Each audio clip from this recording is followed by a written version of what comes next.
Hello everyone, I'm Mike, and today I'm going to show you how to unlock any iPhone running iOS 6.1 or later.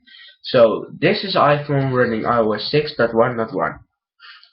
So first off, of course, turn on your iPhone. Then slide to unlock, press emergency call, and then hold the power button until this comes up. Then press cancel and notice that the status bar turns blue.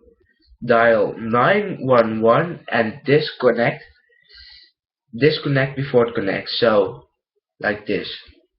Then lock your device again and unlock it using the home button. Then swipe to unlock.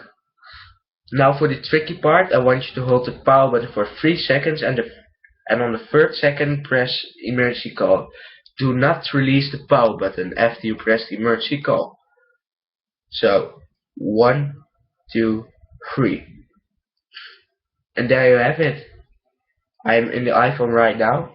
So now you can view the contacts, the favorites, and the recent calls. You can even delete stuff if you see any reason to. So I hope you enjoyed the video. Please like, subscribe and comment, and I'll see you the next time.